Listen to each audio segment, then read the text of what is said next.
Hi, my name is Phil Aganis. I'm the concept designer on Valhalla's Arena. So why Valhalla's Arena? Well, to make a great game that is just simple and elegant in nature, that is equipped with innovative features to raise the bar in the gaming industry. I believe players' time and skill is valuable, and when it comes to gaming, especially when it comes to MMOs, where players put a massive amount of hours into it, there seems to be this vicious circle of, in order to perform the best in things you want to do in the game, you got to put all this time in doing things in the game that you don't want to do. MMOs have become a lot like doing online chores or a second job that you don't get paid for. And for some reason, as players, we just suck it up and adapt to this because there are really no other options. Valhalla's Arena is an opportunity to lead by example and just set that bar high in the game industry with fun, adrenaline pumping gameplay with innovative features that are going to impact players' lives in a positive way. Alright, what is Valhalla's Arena? Well, Valhalla's Arena focuses entirely on epic boss fights. We're talking 20 to 60 minute encounters that are easy to learn but extremely difficult to master. The goal of the game is not only to make it through these encounters alive, that will be a difficult enough task on its own. To give you some perspective, some players might take weeks to defeat a boss, some might take months. And for those hardcore gamers, let's be honest, it might just take a few 16-hour game sessions. But as good as it's going to feel, and don't get me wrong, it's going to feel fantastic when you first get a boss down. However, you will soon realize that that's just the tip of the iceberg, and it's really about how well you performed on the fight that's going to decide how good your loot is and where you stand on the leaderboards. Okay, let's talk about boss encounters. First off, anything you can think of will be a possibility for the player to fight in the arena. The arena in Valhalla isn't just your normal arena, it's got some magic to it, and when you start an encounter, the arena changes before your eyes. The environment, music, everything is unique to that boss encounter. The goal is to create the most amazing boss encounters of all time, and I'm excited to see what we will come up with since this game is entirely based on this feature. The current goal will be 12 bosses per season, each season lasting 6 months. The first 8 bosses the player can fight in any order. After defeating the first 8, this unlocks 3 more and then a final finale marathon boss that is a 60-minute plus fight. Players will already be tested to their limits with the quality of the first 11, and just when they think it can't get any better or be tested any further, then there's the final boss. There will be 2 difficulties that is infinitely scaled with achievements that players will want to complete to raise their progression level and status, evolve their skins, and earn the most epic of rewards. Don't worry, hardcore gamers, you're going to be busy for a very long time. The leaderboards are an important feature. This game is going to be competitive, whether you're solo or on a 2, 3, or 4 player team. This will not only make the game more exciting to watch, creating triumphant moments and memories, but this game is going to attract the most hardcore gamers out there who thrive off the most difficult challenges. In multiplayer, players will be truly tested, and this is where it can get a little bit more difficult. This is because if one player dies, the entire party dies. Souls are bound together when playing in a party. No one is going to watch a member of their team carry them to victory while they watch dead from the floor while enjoying a burrito. Not gonna happen, not in this game. Gear will not kill the boss for you. This is a skill-based game. The knowledge of the fight mixed with endless attempts of successfully executing the encounter is what's going to take to kill the boss. Gamers that are really good, let's face it, they're really, really good. So how are we going to give them a challenge? The boss encounters are layered with phases, which makes the learning curve easy, but extremely difficult to master. Think Heroic Ragnaros times 5. If you haven't seen this encounter, check out Learn to Raid Strategy Guide on Heroic Ragnaros. Heroic Ragnaros had 3 difficult phases, so players couldn't get practice in phase 2 or 3 until they mastered phase 1, and even when you think you have a phase mastered, mistakes will be made, which reduces the amount of attempts on phase 2 and so on and so forth to phase 3. Watching guides of people already defeating bosses definitely helps, but when you mix a little RNG in there, where the fight isn't completely scripted, mixed with many phases and put the pressure of performance as a factor, then you get yourself an epic boss fight. All bosses drop crafting material as loot. How fast you defeat the boss decides how much loot you get. Loot is universal for crafting materials, except a unique crafting material tied to that boss will only drop for players who achieved a high performance rating. There isn't any player health. Being hit disables the player's armor core, rendering the armor useless, putting the player in a vulnerable state. In a vulnerable state, your movement speed is decreased, you deal less damage, certain abilities and skills are disabled for a max of 60 seconds. If you are hit again within those 60 seconds, you are dead. The armor you wear affects how long you will be vulnerable. In conclusion, the best players won't get hit at all and will be almost perfect in their DPS uptime, rotations, combos, and ultimate usage, resulting in the fastest boss kill. The Real Money Auction House is a major innovative feature that the game is built around. Many of us have seen the Real Money Auction House before when it was introduced with the launch of Diablo 3. I remember how excited and just mind blown I was when I first heard about this feature. I was going to be able to earn money while playing Diablo 3. That was the gamer dream right there. Take my money, I'm sold. We all know why it failed. It ruined the integrity of the game because you could buy power in a game that's all about finding gear to increase your power. Pay to win isn't cool, and it never will be. Simple as that. We never saw the Real Money Auction House again after that. So not only does this feature in Valhalla's Arena make it work, but it's going to make skins more fun than ever before. This feature sets the bar to a new high, and I think other games are going to follow it, which will be a beautiful thing. What are skins now? You spend money, you look cooler, I guess that's it. VA's skin system is about gameplay, so we're focusing on the fun, players are going to be able to earn money, and we're keeping the integrity of the game in check. So how does this work? Each skin release has an art pipeline that's currently set for 10 tiers. Our skins don't just look cool, but each tier has its own path of requirements that the player must meet in order to evolve the skin to the next tier. But this is also about gameplay. What the skin does is put players on a quest to explore new and exciting gameplay experiences that they might have never decided to do otherwise. Not only resulting in the skin looking even cooler when evolving to the next tier, but a fun and highly rewarding gameplay experience along with it. The higher the tier of the skin, the harder it is for the player to evolve it. It's going to take a lot of time and skill to evolve the skin through the tiers. You could almost say it's going to be hard work. Hard work that's going to be super fun, and you're going to get paid for it if you decide to sell it. You are probably wondering what kind of requirements will be needed to evolve the skin. Well, the first requirement is the player has to wear the skin while completing the requirements. There are going to be many types of skins, but for now let's just talk about the majority, which will be skins that require the player to kill bosses. The requirements have a nice balance between time and skill. Apart from farming the unique crafting materials that drop from specific bosses, players will also have to complete specific achievements. An example of an easy requirement would be defeating a specific boss using a certain weapon or armor set on any difficulty.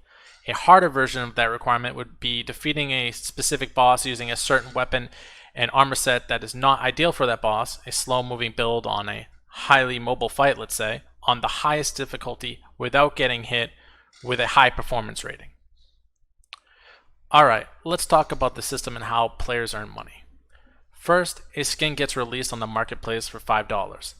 Some skins, not all skins, are going to have a gated release where players who have progressed further or are at a higher percentage of the leaderboards get first dibs. Scarcity is what makes this all work. There will be a limited quantity of that skin released once it's sold, and that's it. Why $5? I think it's important to make the skin affordable and not break the player's bank and really make this about the player's experience. The game will make plenty of money from this feature via transaction cuts from the auction house. As players evolve the tiers, I think of each tier as its own separate skin. So when a player world first they skin to tier 7, that's going to be a one-of-a-kind skin. And it works the same on the back end. Let's say a player leaves a skin at the default tier and everyone else evolves it to tier 1. Well, now that player has a one-of-a-kind skin as well, which will be valuable all the same. Most importantly, what really increases the value is the players, through their time and their effort evolving the skin. Players will sell skins for $10, $25, $50, $500, even going to the $1,000 plus range. The players are going to create the market for the skin. Lastly, when a player sells a skin, the player who buys the skin can pick up where that player left off in evolving it. There are many ways players are going to utilize this feature. Some players, especially the hardcore ones, I can see them buying skins off the auction house, evolving the harder tiers, and putting them back up for profit. Some players will stick with one skin and put 500 plus hours to get to tier 10 and then hold on to it and wear it and enjoy it and then sell it when they're done with it, maybe a couple years later. Either way, it's a win-win for everybody. Let's talk a little bit about story and location. Valhalla. Why Valhalla? Well, I think it's because I've had this lost Viking statue I got from working at Blizzard just staring at me for the past 3 years at my apartment here in Vegas, and I think somehow it's gotten into my subconscious. Plus, Viking lore is pretty awesome, and even though it's Valhalla, the game is not entirely based on Viking mythology. It's based on the idea of Valhalla, which leads us to character creation. You are the soul of a warrior that fell in battle, that has been sent to Valhalla. Congratulations. Now you have to put your soul into a body and give it a name. Because it's fantasy, there is room for all sorts of races. In Valhalla, there are unlockable areas players must earn access to in order to be able to enter. In Season 1, all players will start in the fields. Players will be here for a while because they will need to defeat all 12 bosses on normal difficulty before being able to enter through the first gate. Players will then have to defeat all 12 bosses on the highest difficulty before they can enter the first hall, where this will be the last area players will venture to until the next season is released. We have already went over the arena, but yeah, that's where the magic happens. Player-based stories, or what I like to call PNPCs, player non-player characters, these are NPCs based off real players. In the first season, there is backstory and key NPCs introduced. But from second season on, players are immortalized in the game, chosen based on their progression, leaderboards, achievements, and this also includes from crafting, mentorship, and other mini features within the game. Alright, let's talk about some weapons and some combat here. Alright, getting player combat right is a crucial part to Valhalla's arena. Everything has to feel smooth and it's performance based, so I think a good place to start would be taking inspiration from games like World of Warcraft and also from Neverwinter, which I feel and many agree was a really fun combat experience in the MMO. I think Dark Souls and Monster Hunter games are great, but I think the combat system feels a little clunky, and dodge rolling around and potion chugging all day with the camera all over the place, I just don't think it's a good fit for VA. I think it's important for players to feel familiar with the combat right away and do our best to improve on that system. Now, since there are no tanks or healers in VA, evading, blocking blockable attacks, and using your armor's defensive cooldowns for attacks that can't be blocked, your oh shit button, so to speak, have to be on point. I've loved timing windows in combat ever since Bald Bull came rushing at me in Mike Tyson's Punch-Out. You could either evade or you could throw a punch just right for the TKO. If your timing was just a little off, then Little Mac got destroyed. VA will have those moments as well. There are going to be lots of weapon classes to play in VA, which are all crafted by players. Weapon classes create the fun, unique combat experiences in the game. Every weapon has a unique set of abilities for the player to master. Range classes, caster classes, melee classes, they're all in there. Yes, you would be able to craft all these cool, powerful weapons, but skill will always trump gear in VA, where in other MMOs, having the best gear is such a significant DPS increase, players without it are left way behind, regardless of skill. There will be many different ultimate abilities in VA, but the basis is the same. The player avatar changes to a god-like being for 15 seconds with its own set of abilities, increased attack speed and invulnerability. Finally, the tables have turned, and the player is now just as, if not more powerful than the boss you are fighting, and it's time for some payback. Players will have fun collecting all the different ultimates they will unlock on their journey, and there are some story elements tied to the ultimates as well. Players must use ultimates strategically during the boss encounter, but overall, ultimates are straight up burn phase to be able to put in some big damage in on the boss. It's got to have an optimal adrenaline pumping rotation. The excitement building tier element will not only be a big relief because of invulnerability, but players will be able to put in all their focus on this really unique rotation of abilities. The ultimate ability is strategically used in the fight because it takes a long time to charge up. In multiplayer, the ultimate gauge is shared. Before I get started talking about armor, I just want to thank you for your time and getting this far into the presentation. I hope you're really enjoying what you've heard thus far, and we got one more innovative feature to talk about, otherwise we are very close to wrapping up here. Okay, the goal of armor in Valhalla's arena is to help you perform better and decrease recovery time after getting hit. The armor has a powerful core that makes the armor be effective, otherwise the armor would be useless against these bosses. When a player is hit, the armor core is disabled, rendering the player vulnerable. During the vulnerable state, the player has decreased in movement speed, deals less damage, and certain skills and defensive abilities are disabled. Vulnerability is currently set at 60 seconds. Let me emphasize, this is going to be a terrifying, adrenaline-pumping 60 seconds for the player, especially if they are deep into the encounter. If you have ever procced in Diablo 3 on hardcore mode and there was no escape, then you know what I'm talking about. So like that Tropic Thunder meme we all love, survive. Armor can make you faster or slower and decrease or increase your recovery time after getting hit by the boss. Different armor sets add unique defensive abilities, so players can have all sorts of fun builds to play with and wear what's best for that specific boss encounter. Alright, let's talk crafting. This will be real brief because if and when Valhalla's Arena gets greenlit, there are going to be all these brilliant people that are going to make everything I've went over in this presentation just so much better, and there are probably going to be a lot of changes as well. So don't worry, crafting will be a major part of Valhalla's Arena, and I think it's best to leave out the details for now. But let's talk a little bit about it. Crafting in MMOs has always felt flat for me as a player. Often crafting gear was a subpar compared to the gear you got from raid bosses and dungeons, with the exception of maybe one or two pieces. I think crafted weapons and armor, especially a really hard craft that took a lot of materials that resulted in a really powerful legendary item, was a lot of fun. So I've decided to have all bosses drop crafting materials along with unique crafting materials only to be rewarded to players with high performance rating on a boss. Now, I don't have a whole blueprint drawn out for you here, but I do have some ideas and inspiration to pull from. My favorite crafting experience in an MMO is hands down from Final Fantasy: A Realm Reborn.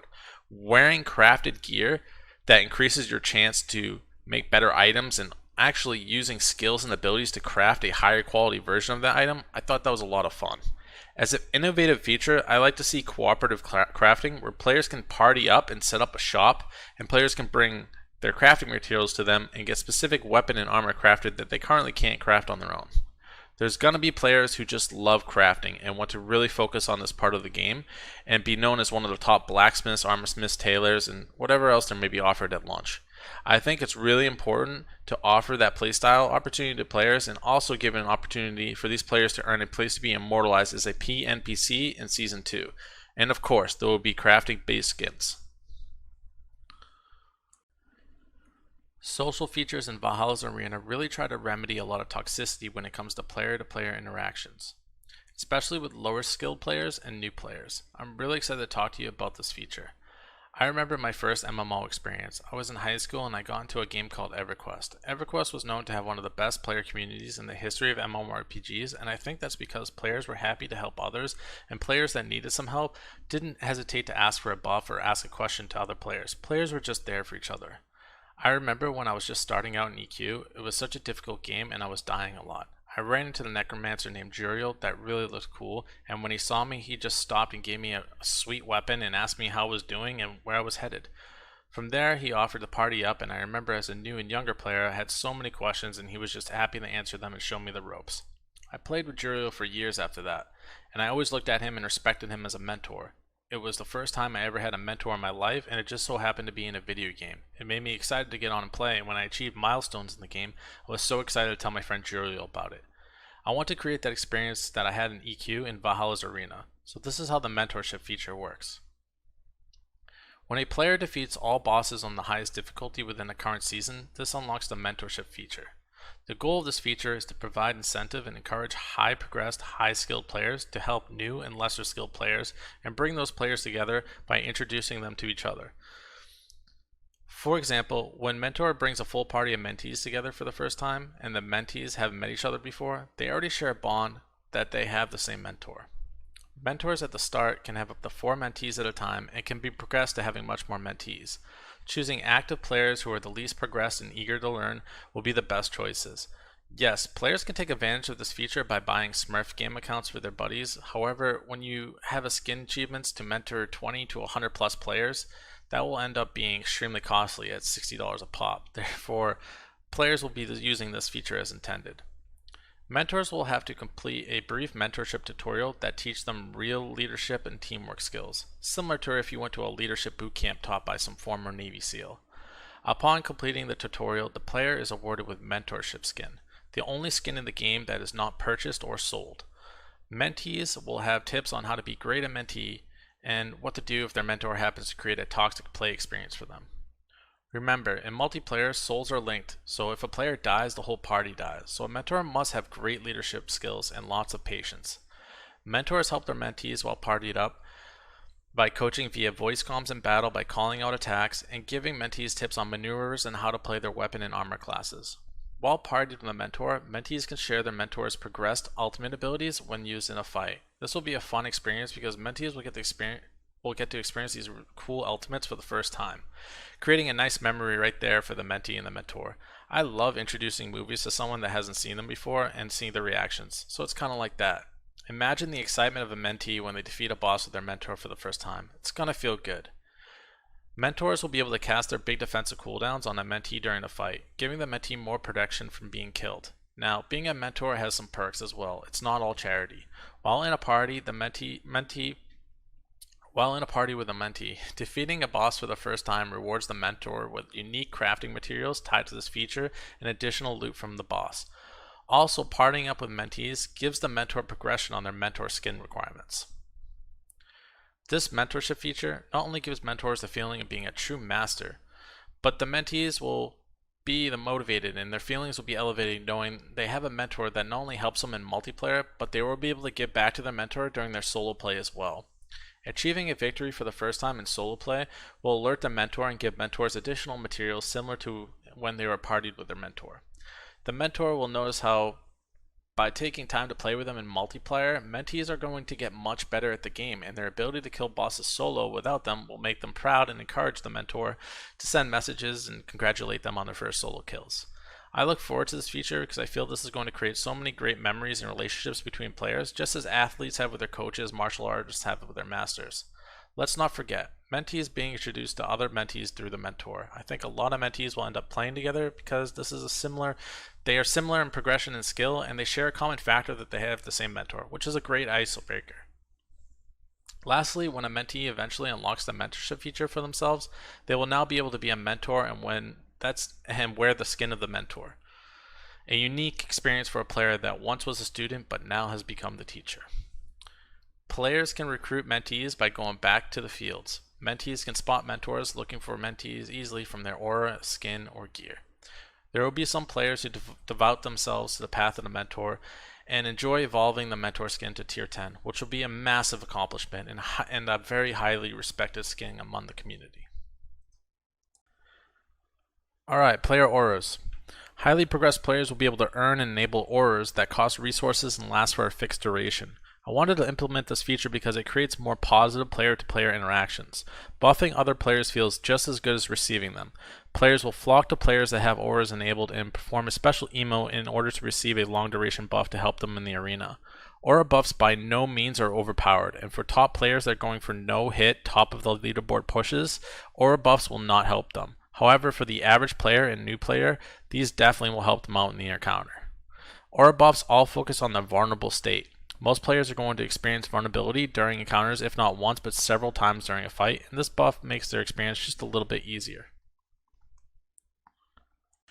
There are places to eat and drink in each unlocked area of Valhalla, and they get grander in design in higher progressed areas. Players are always going to find other players in these areas because most players are going to want to prep for battle before entering the arena, and eating and drinking does exactly that. Eating and drinking in these areas give the players long duration buffs in the arena, so players are always going to want to stop here first before going to battle. In these halls, there are always a party going on. Music, dancing, and minigames to play, such as arm wrestling, darts, cake tosses, and even karaoke. There are going to be lots of long tables for the players to sit at and order their food and drink, and this is also a great place to go when looking to meet new players and party up with. Already formed parties will be here as well, sitting down at long tables, eating and drinking while they talk amongst themselves and party and voice chat while getting buffed for the arena. Drinking too much will eventually get you into a drunken state. I feel MMOs that had a drunk feature really didn't go all the way with it, so in Valhalla's arena, there are going to be a bunch of achievements that involve killing bosses while drunk. It's going to be a lot of fun. And let's not forget about magical food as well. Eating Valhalla brownies is going to put the player in a unique state as well, and let's just say the boss experiences are going to be a trip after eating these. This is a great opportunity to get crazy and ridiculous with this feature, and I can't wait to see what we end up with.